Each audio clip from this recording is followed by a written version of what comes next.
So have you seen the movie A Beautiful Mind? Yes. Yes. Excellent. Somebody's familiar with it. It's kind of... We're the same generation. Yeah. It's been a while, right? Was it like 20 years ago or so? At least, Russell Crowe.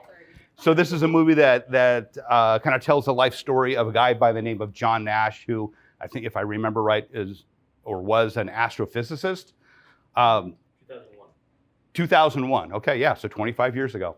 So John Nash was an astrophysicist and a professor, and while he was in grad school, according to the film, while he was in grad school, he went to a bar with some of his buddies. There were 4 of them, and in walks this group of women. There were 4 brunettes and 1 blonde, and all 4 of these guys start looking at the blonde. They want to go introduce themselves to this blonde woman, and she stands out because, well, she's blonde against the brunettes. She's a little taller, longer hair, brighter clothing colors, better makeup. So she's really standing out. So these guys are all thinking, I'm going to go introduce myself to the blonde. And John Nash says, you probably don't want to do that, because if you do, she's going to say no to you because everybody in the bar is looking at her, and she's going to turn you down for the next best option. And then if you go introduce yourself to a brunette, the brunette's going to say no to you because, well, nobody wants to be second choice. So none of us will get dates. So instead, let's all ignore the blonde and let's just go talk to the brunettes, and then we all get dates except for the brunette. Right? So this later turned into the John Nash theory of cooperative economics. The idea is that we're all looking out for ourselves. We want to build our businesses, but there's something greater to gain if we can also look out for others. A great example of that, the city that I moved from before I came to Grand Rapids, was Paso Robles, California. And this city of 29,000 people is 3 hours from LA and 3 hours from San Francisco. And it looks like Tuscany. It's in the coastal range of California, the coastal mountain range.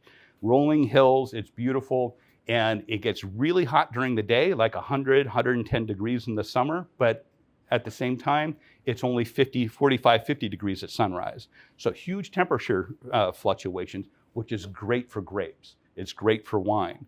Well, in the 1980s, this was really a cattle ranching community, very few vineyards, and a marketing executive got hired by a winery in the area called Tobin James.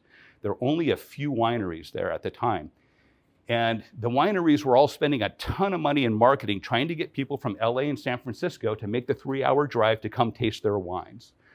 So he realized, being a marketing executive, that, hey, this isn't working out, where the cost of customer acquisition is way too high.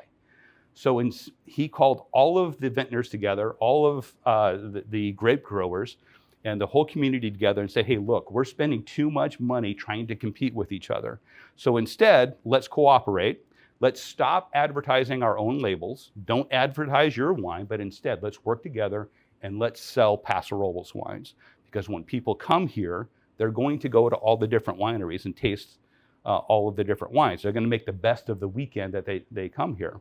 And we stand more to gain by working together.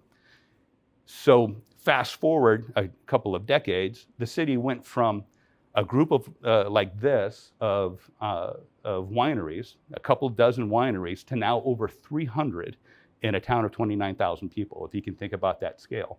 Well, what came with wineries? Well, if a place is known for wine, it's also going to be known for food. So the restaurant business went through the roof. So did the hotel business. Everything that supports tourism. The entire community grew because the people who were competing decided to work together.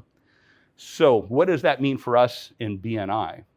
How can we work together? Of course, as a chapter, we're already doing that. So an idea I'd like to float is, rather than trying to compete with the other chapters of BNI and work as an individual chapter trying to get people in, we can work together, cooperate, and instead of trying to sell Northern Networking Neighbors, we sell networking. And having a group, say in Kent County, there are 8 chapters. Well, that's what, 100, 200 people. So can we invite people into now this group of 200 networking professionals versus a little over a dozen? Something to think about. Thank you.